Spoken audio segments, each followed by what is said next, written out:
Hello and welcome back to the Grueling Truth. This is the Grueling Truth NASCAR post race show. I'm your co host, Joe Spilman, along with Steve Risley and Ryan Peters. Before we get started today with our NASCAR post race show, I want to remind you that the Grueling Truth is powered by betting.net. Betting.net is your best bet for finding online casinos and sportsbooks that's right for you. Well, guys, we're going to recap the Darlington race today, but before we do that, I want to recap the F1 race a little bit because we did have a huge I've F1 not race in seen the race America. yet. You gonna spoil it for me? Yeah, This is not an we F1 show. we had Steve. I'm going I'm to actually recap the damn I'm starting F1 up. race. Listen to me, Steve. I'm recapping the F1 race, and today in Miami, we saw 25 F1 cars travel around the track for an hour and a half, and Red Bull and Ferrari led all those laps. Now let's move on to the Darlington recap. Look at Stevie speechless. Asshole. That's the same recap F1 has every week, isn't it, Steve?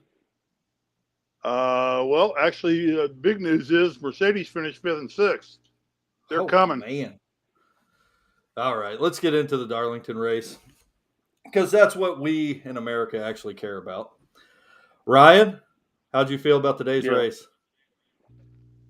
that was a good race. I mean, Darlington doesn't usually fail to deliver, and I think that we saw really good racing today. And I mean, it's a technical track, and you saw 40 of the best drivers in the world try to keep their car off the side of the wall. And I think that goes to show how tough this track really is. And we saw a lot of people up front that we thought had a chance to win this race, and at the end of the race, there was a lot of people that just kind of came out of nowhere, including a couple of your guys' picks, and then what we wanted at the end was a close finish, and it probably would have been close, but somebody decided to give the boot. Steve, what do you think? To somebody who deserved to get booed.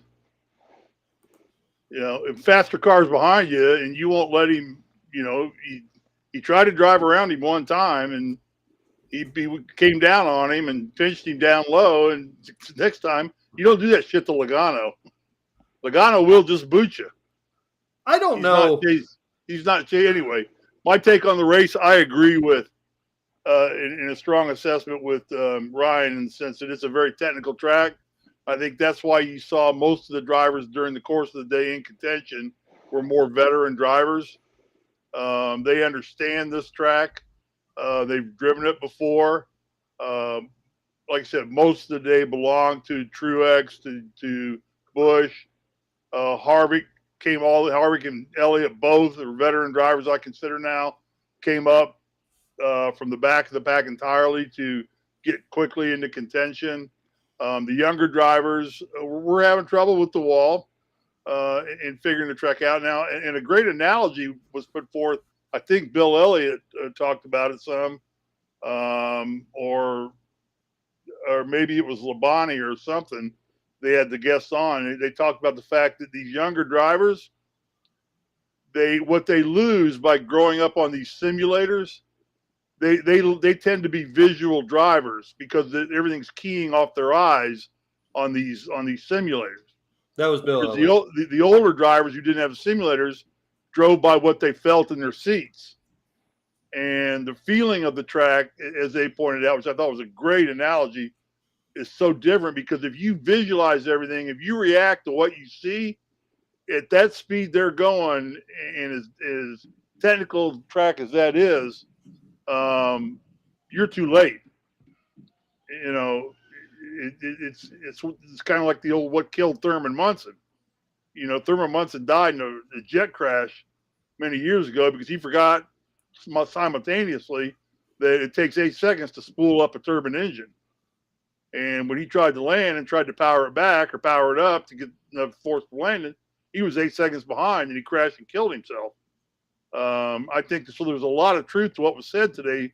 You see, maybe one of the few downsides of these simulators is that these younger kids are learning to drive these NASCARs on these tracks, on these simulators. And that's maybe why practice becomes more important. So I thought it was a great day for the veteran drivers. I know a couple of them got taken out, but those are the same cars that have been having trouble year round. The veterans rose to the top. And I thought it was a good race for if you were a senior driver or a more veteran driver. And I enjoyed that aspect. I've seen those guys run back up front. Yeah, Steve, Ryan, I thought it was an excellent race. Other than the drivers I picked finished absolutely horrible, except for Kevin Harvick. But yeah, I think it was a typical Darlington race. I think today was a real treat to actually get to watch that race. Now you both kind of hit on Joey Logano bumping William Byron there at the end of the race. I thought that was perfectly fine. I don't know that I agree with Joey Logano said after the race that he was kind of paying him back. I don't know where he was paying him back from. I think Joey Logano just ran into the wall on what it was at 15 laps to go or whatever. But I think we have a couple big stories here. One, Kevin Harvick, coming from 32nd, 33rd position.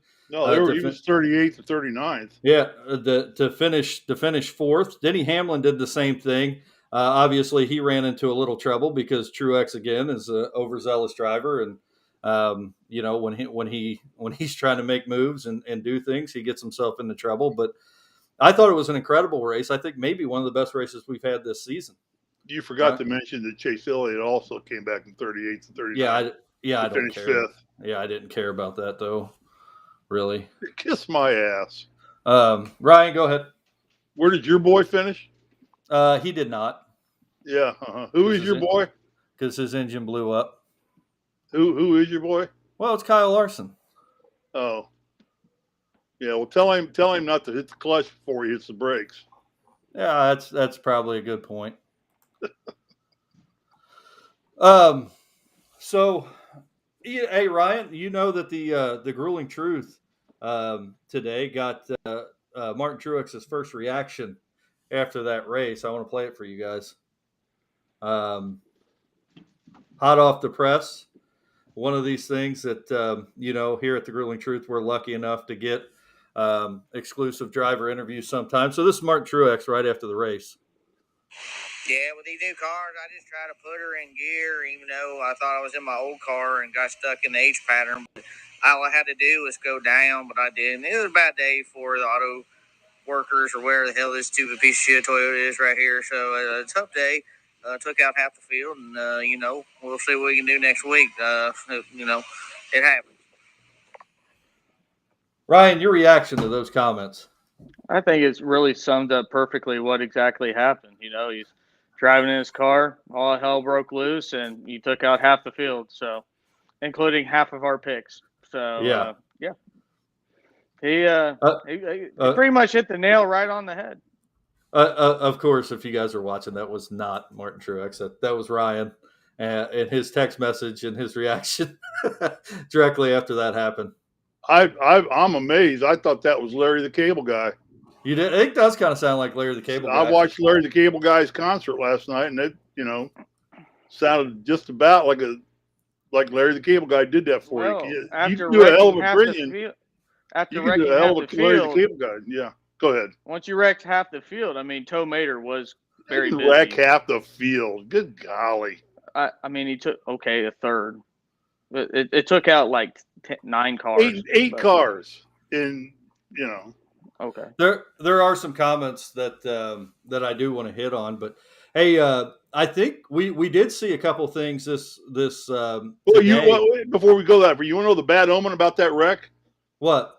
Where's your boy Michael Jordan hanging out today? Where do you think he's at? He was probably at the F1 race. He was at the F1 race, and so both his cars just took each other out and ended up parking on the front straightaway side by side. There's a good $750,000 worth of being in the wrong place at the wrong time. Well, when you employ somebody like Bubba Wallace and he's not going to win, why the hell would you not go somewhere like Miami versus Darlington? Well, we'll leave that one alone, won't we? No, we're not going to leave it alone because after the race, in his post-race interview, He was asked how he felt, and I think his reaction was, I don't know what I did to piss off the racing gods. I don't know why this keeps happening. Well, Bubba, there's a common denominator there, and that is you. It keeps happening because you put yourself in those positions for that to happen week in and week out. You couldn't really control what happened today, but, Denny Hamlin was a victim of that. Denny Hamlin worked himself all the way up through the pack, got himself into contention, had a bad pit stop because they actually lost a lug again, I believe, but this time he stayed in the pits, and he was taken out by the same wreck. It keeps happening to Bubba Wallace because Bubba Wallace is not a Cup caliber driver, and it's going to continue to happen to him because he's not good enough to drive in this series and compete. You guys agree with that or no? I think Bubba was a victim of circumstances in this wreck. I don't think he caused the wreck. He didn't, but that's my point. I mean, he just got taken out. He got rear-ended by somebody pretty hard. I think by Kyle Larson, your boy. The point is, he's a victim. He's a victim of circumstance every week because he's not good enough to drive a Cup car. I think what we saw. I think what happened with Bubba and this, kind of alluding to what he's talking about, is he actually was having a good run, and I think you talked about that earlier on Wednesday that this could be a track that Bubba does really well at, and he was finally having a decent run. So he has only so many tracks that he can compete on, most of them being super speedways, and then maybe 1, 2, possibly 3 other ones. And I think he already got knocked out in Talladega because Talladega's Talladega, and then now ends up getting in the mess of this. And I think it's frustrating to him because he only knows he has so many tracks where he can compete out of 36. And when you can compete realistically with his skill set on 10% of the tracks, I think that was just him frustrated today. Yeah, I agree. I just don't think he's good enough to be where he's at. I guess he's not good enough to be on the Fox commercial with all the other championship drivers, and he's got 1 race win. That is a fact. That I agree with you on. I shown that to my wife today. There's all 4 of the other drivers on that promo are Cup champions, and each of them have double-digit wins, including even Elliott. He's got 14 wins, and he's a Cup champion. So Logano, I think who else is that? Truex on there? Kyle Larson and Kyle Busch. All of them have a championship under their belt. And then there's Bubba right in the center of all of them. Yep, I agree. Yeah, promotion's a wonderful thing, isn't it? We did see some things this week. I think is kind of a cause and effect of the suspensions. Did you guys catch in the pits? Kurt Busch came in. They realized they didn't have the lug on the back left tire, and the pit crew essentially pushed him off his tire, so he couldn't go anywhere. And the front tire changer damn near acted like he was a bug on a windshield, so he wouldn't leave the pit box. So, I think we are seeing some cause and effects with NASCAR being so strict about these lug nuts.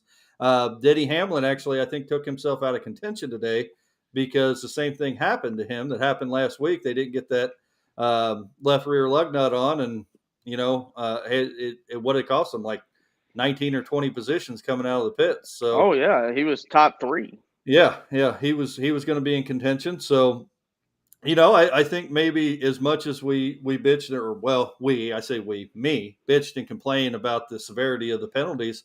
Maybe they're paying off a little bit, and maybe the pit crews are paying a little bit more attention. I don't know. I think that. Oh, go ahead, Steve. No, I agree. I don't understand the difficulty of putting one big lug nut on. I don't understand why teams are still having problem with that. I mean, they've got to be working on this. Those pit crews train 8 hours a day, every day, when they're not traveling or on the road going to a race. They're back at the shop, running simulated pit stops all day long. And in the weight room, I do not understand the problems they're having getting that lug on tightly on those cars. It's one lug. I would think putting 5 on smaller lugs, hitting those 5 lugs would be a much more difficult proposition than one huge lug that's already sitting in the gun anyway. So, but that's Well, just me. I just don't understand the difficulty. I think they're having a problem with the lug nut coming out of the gun. So, then I don't. Again, yeah. My only answer to that would be: so are they tightening it up enough? Because it should be. If you tighten that lug onto that wheel, it's good. That gun's going to pull off the lug. Well, I mean, pull away from my understanding of it, Ryan, correct me if you think I'm wrong, or either one of you have heard anything different or know anything different. But my understanding is that one lug nut sits in the gun and it's held in by a magnet. And when that magnet gets That's dirty, correct. or there's other metal that is collected in that magnet, it weakens the magnet or causes not a good connection between the magnet and the lug nut. And as you know, the pits are a dirty place. You have metal shavings, brake dust down there, and what's happening is they're trying to do these pit stops so fast for obvious reasons that they take these lug nuts off. The gun goes down on the ground. The single wheel lug nut pops out. They bring the gun back up, put the tire back on. They think it's on, drop the jack. The car takes off. Then when the car takes off, they see the lug nut sitting there on the ground. So that is my understanding of what's going on and what has caused the problem. I don't know what NASCAR could do to fix the magnet in the lug nut gun. I don't think that they should have to worry about that lug nut falling out. I mean, I'm sure they can get some better equipment than that. So I don't know. Ryan, you got any solutions? No, I mean, the only thing I could think of is just look at the other series that use, one lug nut. I mean, this is all foreign to me, obviously, because I'm not as in tune with other racing and the way that they perform pit stops that way. But no, Joe, you're right. That's what it is. It's just the lug nut itself is falling out of the gun that's supposed to be held there by a magnet. You would think that'd have to be a pretty damn strong magnet. So I don't know what else there is. I don't know if brake dust is getting in there as soon as they take the gun out, and that's what's causing the failed connection. But, I mean, everybody's using the same equipment, so you can't complain about that. It's all NASCAR is every single person has the same gun by NASCAR. It seems to me it's happening to relatively the same teams too, or similar. I mean, it's not an epidemic across the entire pit road. A lot of guys are getting in and out without any problems. I mean, I followed Elliott, obviously, and I don't see them having trouble with lug nuts ever that I've seen. They have other problems in the pits, but not lug nuts. And that's the case for the bulk of the teams out there running. It's just a couple of the Gibbs cars have problems with it. I mean, there's just a handful of cars out there that are struggling with the lug nuts. So I don't know. Maybe find a new gunman. I agree. It's not an epidemic. It's not a problem with all the teams. It's actually only been a problem with a couple teams. So I agree, Steve. Find a new guy putting on the lugs, or figure out what the problem is. Maybe not throw the damn gun down. Maybe set it down on the ground when you go to change the tire. I don't know. I don't know what the fix is. We're not down there, but I think you kind of moving on from the race a little bit. I mean, Joey Logano gets his first win of the season. William Byron's picks up another spot. Yep, takes up another spot. Only 6 spots available now to qualify either in on points. Looks like I have a stronger feeling now that let's say on this for a second that there'll be 1 or 2 drivers get in on points. Earlier in the year, I didn't feel that way, but I'm thinking most of the winners now are going to be repeat winners. I think from here on out, I think Truex is still going to get a win. I think Harvick's still going to get a win. Other than that, I think there'll be 1 or 2 more winners other than those 2, but I can't tell you who they're going to be. Well, we got some mile and a half coming up. Steve. I don't know. That's Truex's specialty is mile and a half. And I don't know that Harvick's going to compete because Harvick's speed is just not there this The year. Fords So, are just not, the Fords are just not performing this year. I actually think today was one of probably Harvick's best chances for a win. Before the playoffs. So I don't know if Harvick gets there. I hope he proves me wrong. I started off when Harvick was a new driver. I hated that guy, but I seem to find as drivers get older and they stay with the sports, I like them more and more. So, I don't know that Harvick gets in. I do want to talk about, and I don't know if you guys had a problem with this at all, but again, we watch an entire race, and Fox's coverage of this race just absolutely pissed me off. Um, you know, they cut to commercial. I don't know if they cannot cut back from a commercial, if that's something in their contract. But when you're in the third stage of a race and you cut to commercial, and one of the top 5 drivers spins out or has a blown engine in the middle of the commercial, and you go to caution, maybe cut away from that damn commercial so we could see what the hell's going on, instead of cutting back in and just saying, "Hey, welcome back to Darlington. We're under caution," and then wait 5 minutes to tell us why we're actually under caution. Well, I agree. I thought the coverage was pathetic today because of that. What you said, there was one incident. They had the wreck, I think. Then they had to keep the car. Oh, it may have been when Kyle's car. He stopped it right at the entrance to the garages. That may have been it. And they all of a sudden they cut to a commercial. They go side by side, and you see action starting to happen to pits, and things come out and going, and they're just still showing the commercial. There was something screwy going on in the pits. It may have been when they dropped the lug on one of the cars or something like that, and they were fixing Hamlin's car or whatever. But it was a mess. I'm thinking, what? And then I come to find out later on in the broadcast that coming out of the pits, Elliott spins his car. They didn't even show that. Yeah, they didn't even find that out. They showed it about 20, 30 laps later. Yeah, 30 laps later, they have a little clip of him coming out of the pits, and he just, cold tires. He just gunned it too fast, just didn't hit anything, and only lost 5 spots. Went from 5th to 10th coming out of the pits. But nobody even knew that. Steve, I just figured he had another Gustafson. What do you call it, Kyle? Ryan? Goofed up, son. Goofed up pit stop. And next thing you know, then 20, 30 laps later, they go, "Oh, yeah, we want to let you know that Elliott spun coming out of the pit." We have a comment.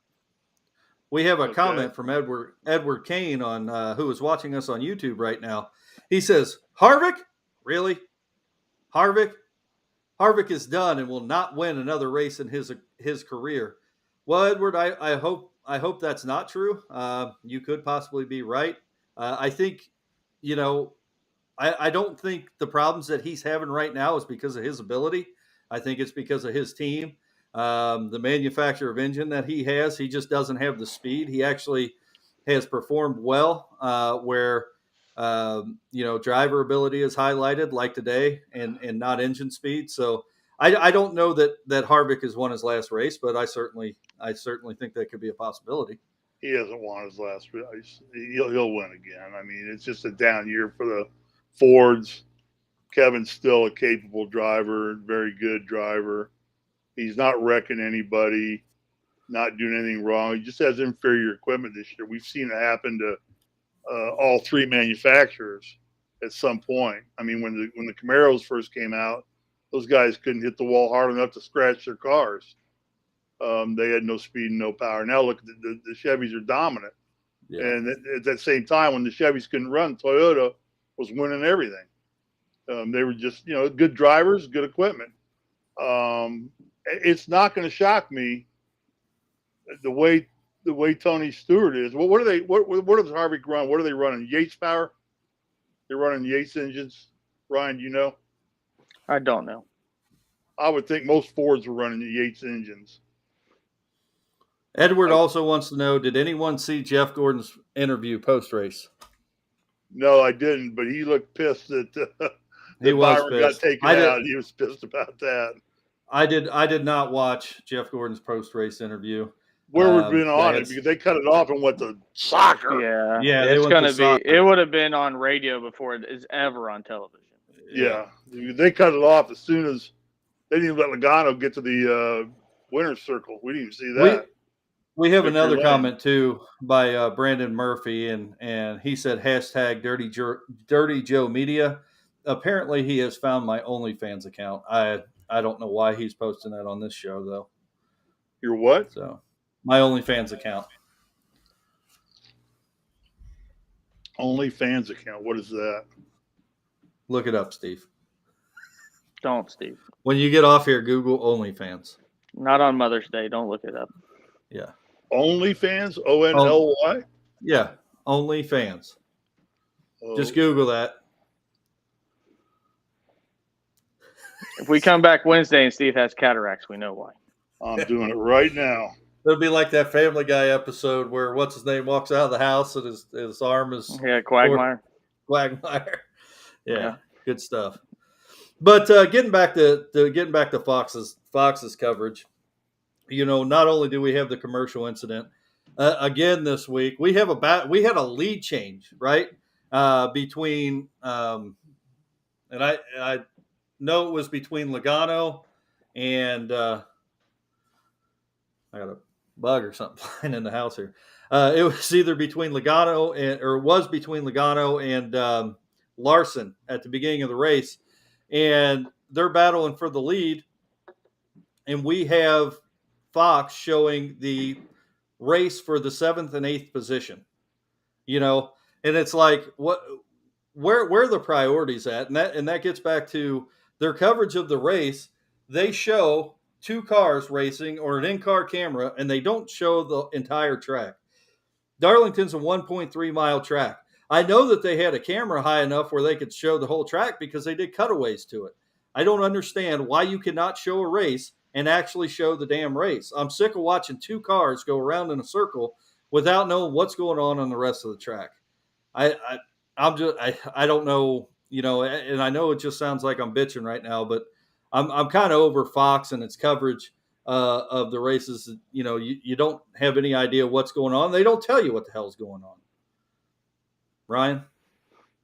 I think the biggest thing is what you hit on earlier, and that's the stuff on pit road. We didn't know Denny Hamlin was back in 20th. I mean, we did when we finally didn't see him because he had issues on pit road. And then I believe Eric Jones had issues on pit road. That's another guy that was running top 10 for the entire race. And that's stuff that they never cover. It's like it's you have to figure it out yourself. And that's not the whole reason why we watch this race. We watch the race in this presentation for you to bring us, in as a viewer to let us know what's going on because we don't have access to that stuff. If it was like Formula One kind of going to that where they do dominate is the way that they cover races. We could get the official saying whoever got a speeding penalty, or we could get somebody on pit road. I don't know why they don't cut it down to Jamie and Reagan more often that said, hey, we just saw Denny Hamlin really had trouble in the pits here. Don't be surprised if he starts back towards the end of the lead, lap field. Nope. 3 laps in, you get to figure it out. You know what else we missed? And I don't think I didn't catch it because I was watching the race pretty attentively. But Kevin Harvick had worked his way up to the 9th or 10th position. And then he just disappears off the leaderboard. And you're wondering what's going on. And then everybody starts pitting. And then when they cycle through the pits, you see Kevin Harvick up there. Well, Kevin Harvick pitted early, and they never said anything about it. So he pitted. He dropped all the way back to the back of the pack, and you didn't know that until it cycled through. Nobody hit on, well, Kevin Harvick's probably going to be looking good after they cycle through these pits because he's already pitted, and everybody's pitting now, and he's having some good lap times while everybody else is still running on old tires. They don't hit on anything. So You have to get on your phone or on your computer, your Chromebook, or whatever you're sitting with to find out what happened to Kevin Harvick and why he just dropped back to the 32nd position. Well, it's because he went into the pit on a green flag pit stop and nobody ever hit on it. So, and you would think it'd be harder for somebody like Bob Pockrass and Jeff Gluck that are actually at the track. They don't have the same camera views and everything. they're literally boots on the ground. How they're able to find this information out before the people that actually have 40 camera or 100 cameras, whatever it may be, all the scanners and things like that, for them to bring that to us immediately. But instead, we have to rely, like you said, on Twitter sources, is how I call it. But it's Fox. It's probably never going to change. Yeah, I agree. Well, Steve, we're at 30 seconds here. Let's get your final takeaway of the race. Are we at a time limit now? No, we don't. I just thought we were trying to keep this at 30 minutes. Oh, okay. Well, we're past 30 minutes. So I thought it was, first off, you guys need to understand I'm old enough that I remember when the only NASCAR you got on TV was what Wide World of Sports wanted to show on Saturday afternoons. And that was usually a cutback in and out to the race. The first live broadcast wasn't done until 1979, and that was the Daytona 500. The big snow race, where 3/4 of the country's wiped out due to a blizzard, and that's the big fight that happened between the Allisons and the Yarboroughs after the race. Petty came up from nowhere and won the race. That was the first gavel to gavel start or coverage of a NASCAR race, believe it or not. 79. Were you born in 79? We were not, Steve. You were not? Neither one of you were? No. Do we look 1990. like we were? Wow. Amazing. So if I have a little bit of problem with the coverage, I think the solution would be to your guys' issue with knowledge would be to maybe if Fox does this, NBC, ABC, I'll do this with football. They hire a retired referee and put him in the booth. And anytime a technical question comes up or on a penalty or an ability to do something, they have somebody sitting in New York where the control center is and where the decisions are made. And he's just reciting and reading right off what's going on in the booth there. Why not have somebody in the trailer or in the scoring stand up there as a commentator for Fox that they can actually what? Oh, Edward Kane left us another message. It said, "Thanks for the show. First time watching. I'm now your only fan." Oh, there you go. Whatever only fan is. Nobody's telling me. That's pretty good, Edward. Well, I have to put that much information in to get to the site. It's probably a site I don't want to go to anyway. So anyway, I think that a solution to your problem, Ryan, would be put Mike Helton, who's retired, hire him, put him in the booth, put him in the trailer where decisions are made on what's going on and where every camera is. So he has looking at all 40 cameras and he can just ask somebody in the booth, replay that for me, let me see, and then he can go back and, spit it out. That might be a solution rather than just rely on Clint Boyer to relay you the information through one of his oft idiotic jokes.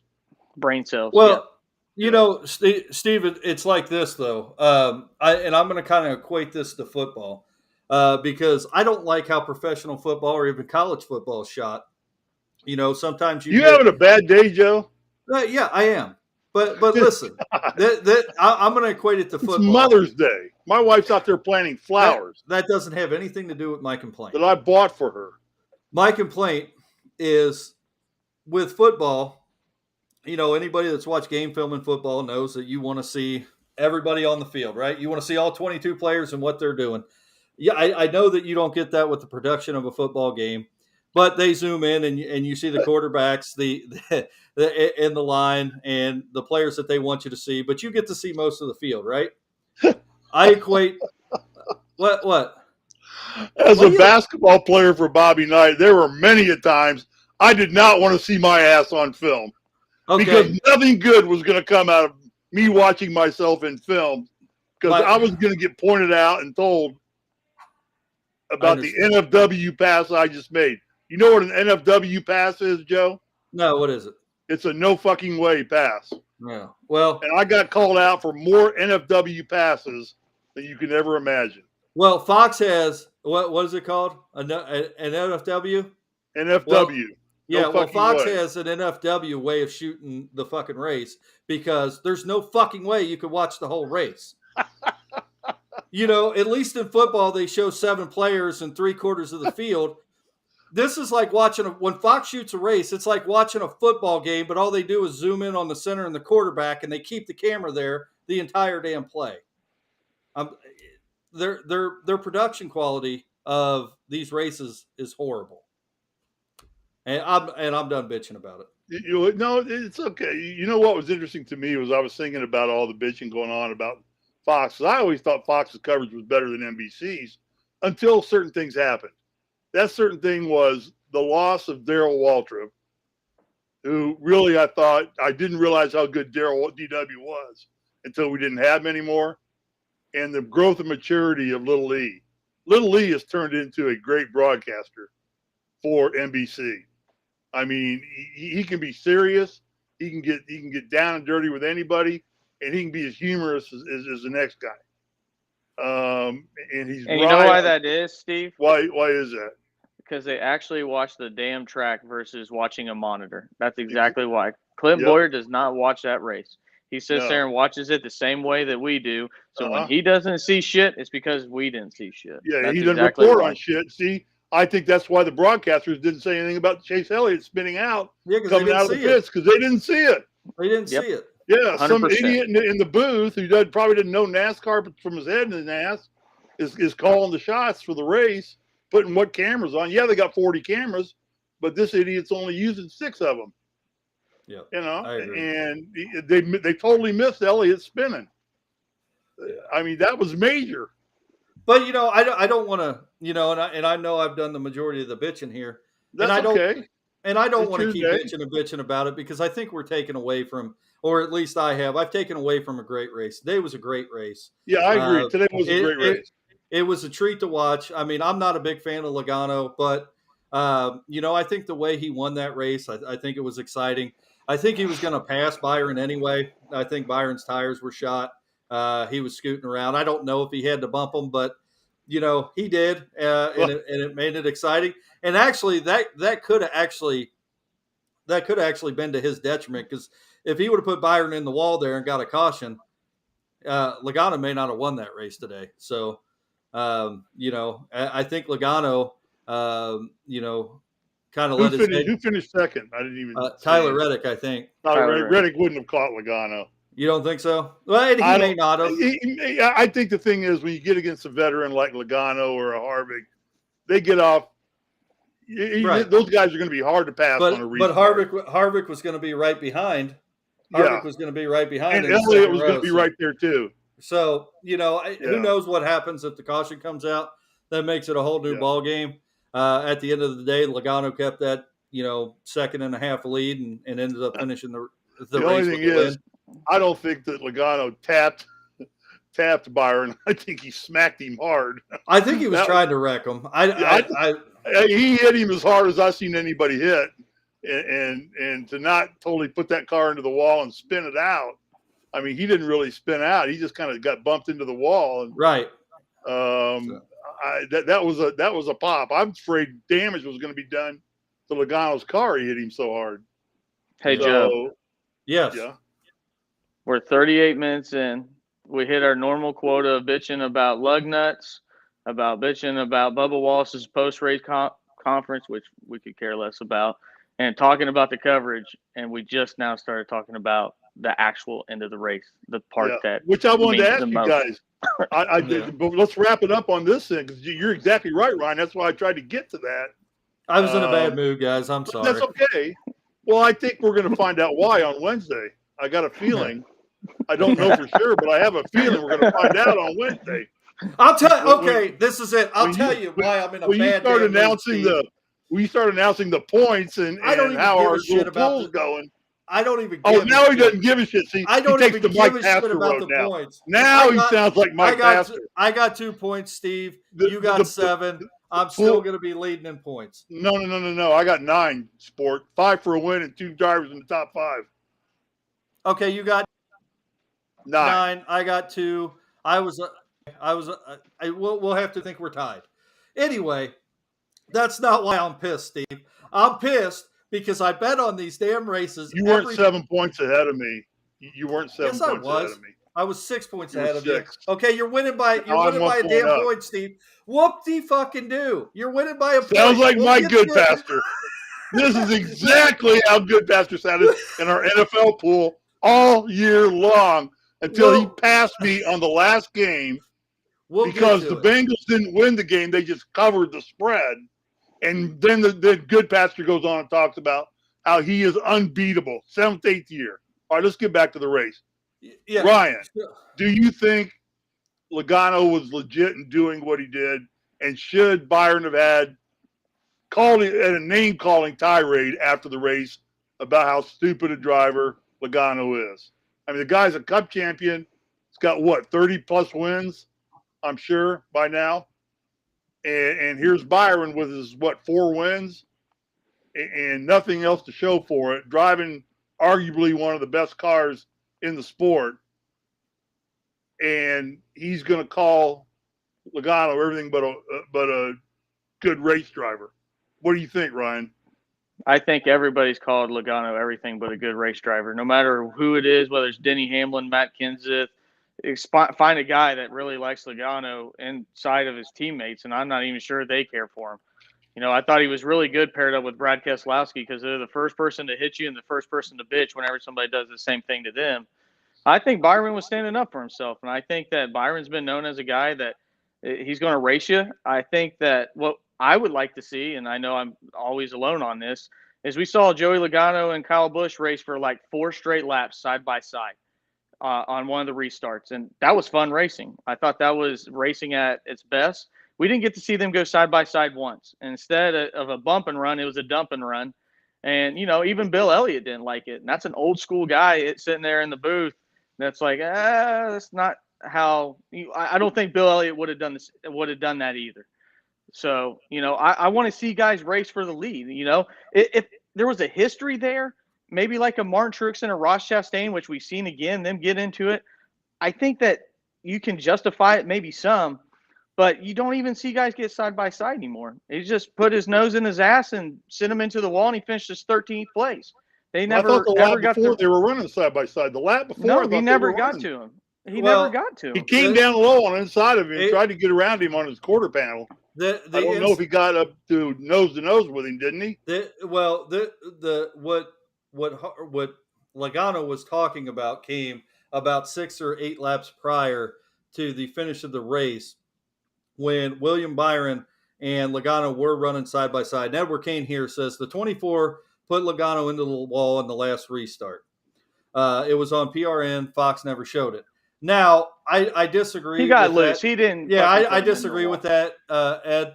I think Logano got pinched up into the wall. I don't think really Byron had anything to do with that. I think that Logano took it the wrong way. But at the end of the day, it was no harm, no foul because he came out with no damage. Yeah, he got out front, but Logano clearly had the faster car, especially at the end of the race because he had better tires. So, you know, I understand why Byron was bitching. I probably would have been bitching too because he felt like he had a chance to win that race. We all know. And even if he doesn't have a chance to finish that race, he shouldn't finish 13th. He should have just got passed. You're right. Joey Logano was catching him on every single lap. Unless you feel like you can't pass a guy, then that's the reason why you do something like that. No, I agree. And if he doesn't get hit in the ass, he finishes 6th, 7th, or 8th, and not 13th. No. Yeah. No. There was 1 lap left. He's not going to lose 6 spots in 1 lap. I think he might have. He was slowing down pretty quickly. So because he got slammed into the wall. That's why he was slowing down. He didn't slam him in the wall. He bumped. He hit him straight. I mean, Byron lost control of his car and just went up into the wall. He bumped him because he was going 10 mile an hour faster than he was, and sent him straight into the wall. He hit him hard. Yeah, he hit him hard. I said that, but I think we've seen in this sport far too often that on the last lap, it's all, all's fair in love and war. But like I said, Logano will be the first person to bitch if somebody ever touches him, and he will go on a tirade about how this sport, nobody treats each other fair, nothing like that. And he's always the guy that is the victim. I every agree. single time. And he will. And when it happens to him next week, he's going to bitch about it. I liken Logano to some degree, and I'll get slammed for saying this a little bit, but kind of the same mentality as Earnhardt, Big Earnhardt. He doesn't care who he is. He doesn't care what you think. Logano's the kind of guy that doesn't give a damn what the other 39 drivers think about him on the track. Did you just liken Joey Logano to Dale Earnhardt? I told you I'd get slammed for it. His attitude is the same. Nobody's Dale Earnhardt Sr. I'll give you that. And I'm just trying to say I think he carries a lot of the same mentality that E did. E would have bumped the hell out of him too and said, get out of my way. I got a faster car, and you're blocking me, and I'm going to get you out of the way. I'm not blocking me. Here's the perfect example of Joey Logano. At Talladega, because he got wrecked, he said, it's stupid how people block. If you ever watch any super speedway restrictor plate race, him and Brad Keselowski will be the first to throw a block where somebody's going 20 mile an hour faster than they are. He's just a hypocritical crybaby. And there's the greatest thing that ever happened in this sport in my lifetime was Matt Kenseth's brakes failing and slamming him into the wall. And when I say brakes failing, I mean that very loosely. Yeah, his brakes did not fail. That was funny. That was good. I agree. Am I the only one who picked Logano this week? Yeah. Am I? No wonder. But I'm all fine with it this week. Now, if he ever does it to Elliott, I'm just now getting over Harvick. You're taking me a year to get over Harvick. Yeah. So and like right I said, now, Logano's my boy. This week, it put me in the lead. Here's why I'm pissed, Steve, and it doesn't have anything to do with picks, because I bet on the 5 drivers we pick. I bet on the 5 drivers. Well, my 5 drivers, on 4 of them, I bet them to win. And for Kevin Harvick, all right, I didn't think Kevin Harvick had that great a chance to win. So I bet on him to finish in the top 3. He finishes 4th. So that's why I'm pissed. 4 of my drivers wreck out today. The only one left in the race that I got a chance to win on, that I didn't even pick to win, I picked to finish in the top 3, finishes fucking 4th. That's why I'm pissed. So it's not. Thank you, Ed. Thank you, Ed. Joey gets paid to win races, period. Matt lost his career by losing his brakes. That's a lot of truth to that, too. That is why Kenseth went downhill from there, and Well, Matt Kenseth had already on the backside of. He was on the back 9, if not finishing up. Does does Kenseth even have 25 wins? He's got a Hall of Fame jacket now. Yeah, he's got a Hall of Fame jacket, that's for sure. But they're giving those away like candy now. They're trying to find people to put in the Hall of Fame now. Steve, let's wrap the show up. I love that comment, though. He gets paid to win races. Like, yeah, that's fine until it happens to you in the playoffs. Mm-hmm. And then all hell will break loose, and you'll be the first fan on Facebook that goes, they need to park him. He needs to be suspended. Hey. I know how social media. Larry the Cable Guy. I love it. Yeah. You know what? Show me a gracious. Black flag him. He needs to be suspended. You'll be the first one on whoever wrecked Logano's Twitter page in the comments. Guaranteed. Yeah, and it is the grueling truth. The fact of the matter is, the grueling truth is, Logano punted him out of his way today, and that's what happens. And it'll come back and get him, because I guarantee you Byron will be on the witch hunt for him now, and he'll have to deal with it, and he'll pay his dues. He'll get his dues paid later on this season. I think so. The fact it'll be fun. We're not actually that pissed off about this, Ed. He locked himself into the playoffs. He accomplished a lot today by just knocking that idiot out of his way. The damn candy-ass 24 car anyway. Gordon was the same way. Gordon turned into a jerk until he couldn't win races. Son of a bitch. At an F1 race today, he flies back for the last 20 laps of the race. Like, I've been here the whole time and not hanging out with them idiot-ass F1 people. I think Edward is our guest commentator of the day. Yes, Edward, you are. Ed, you have final thoughts. Go. Who, me? Or Edward? It was a joke, Steve. Steve, give me your final thoughts. Let's wrap the show up. Great race. I love the ending. For all reasons, I think that's what NASCAR is built his fame and fortune on, is doing crap like that. I think it will come back to haunt Logano, but I think the penalty of it happening to him now is not nearly as severe as it would have been had he not won this race. Because now he's not going to come to the track next week in Kansas worrying about whether he's going to make the playoffs or not. He's in. Byron's in. So there'll be retribution, no doubt about it. And we'll enjoy that as much as we enjoyed Logano punting Byron. You know, I'm a Hendrick guy. And by the way, Bill Elliott works for Hendrick. So I expect Bill Elliott to defend Hendrick in that situation. He gets paid by Hendrick to be a coaching guide to mentor the drivers. So, but I think Bill Elliott's resume proves that he wasn't that type of guy either. Of all my NASCAR drivers in the world, Bill Elliott is my first. That's why I like Chase Elliott so much. It's just because I loved Bill Elliott. Right. And Chase was his son. That's the only reason is I like Chase Elliott that much. I think he's a candy ass too. Although, you know, he defended himself well against Harvick. So I thought it was a great race. Great day to run. I think we learned something about how technical a track Darlington is. I learned something when they made the comments. I thought it was intelligent insight about that's one of the downfalls of learning on the simulators as opposed to getting out and practicing in a car is your timing, your visualization. You can't drive these cars at that speed by visualization. You don't get the sense of speed when you're sitting in a simulator. You know, you get the sense of everything else. They can make it vibrate and put you in, you know, make the seats bank and everything, but they can't give you that sensation of speed. If you're reacting when you see it, you're reacting too late. You got to anticipate, and the simulators don't do that. The seat of your pants, the guys that have gone out there and know where every bump is on that track, I think that proved its worth today, and that's why you saw a lot of the veterans up front most of the race, even though a couple of them, due to no faults of their own, dropped out and fell back. But other than that, I was glad to see all the veterans back up front finally running. Hey, Ed said, Edward Kane said, great show. I'll never miss another one. I hope you don't, Ed. Ryan, do you have any final thoughts on the race? Yeah, I want to commend NASCAR on the next gen car.